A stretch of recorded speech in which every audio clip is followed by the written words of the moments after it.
क्या फरमाते हैं हमारे बुजुर्ग आलिम और शरीयत के माहिर मुफ्ती इस बारे में कि हदीस पाक में आता है कि अजान के वक़्त दुआ कबूल होती है, तो इसमें कौन सा वक़्त मुराद है? क्या अजान के दौरान दुआ कबूल होती है या अजान के बाद?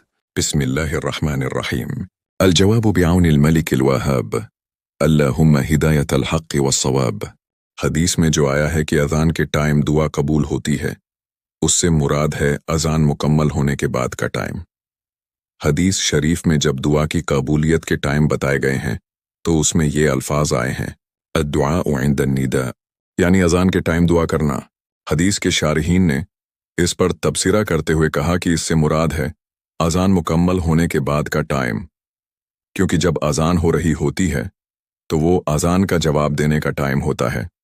उस टाइम हमें मुअज्जिन की हर बात का जवाब देना चाहिए, इसलिए अजान ख़त्म होने के बाद दुआ करनी चाहिए। और इसकी तायद एक दूसरी हदीस से भी होती है जिसमें रसूलुल्लाह सल्लल्लाहु अलैहि वसल्लम ने अजान के बाद दुआ करने की तरगीब दी है। हदीस पाक में है, दो दुआएं रद्द नहीं की जाती या बहुत कम रद्द होती हैं।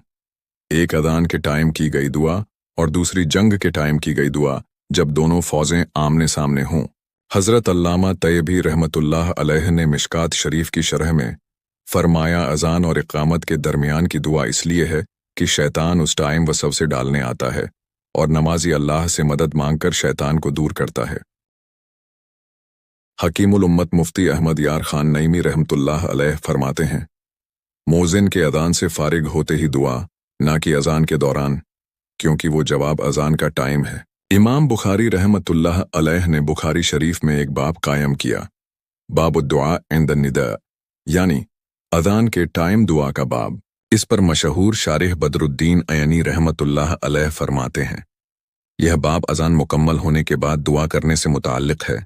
एक और हदीस पाक में है, जो शख्स अजान सुनते टाइम ये कहे, अल्लाहुम्मा रब्ब हादिहि दावति ताम्मति वस्सलातिल काइमा आति मुहम्मदनिल वसीलत वल फजीलत वबअथहु मकामन महमूदन अल्लज़ी वअदतहु, तो क़यामत के दिन उसे मेरी शिफात नसीब होगी।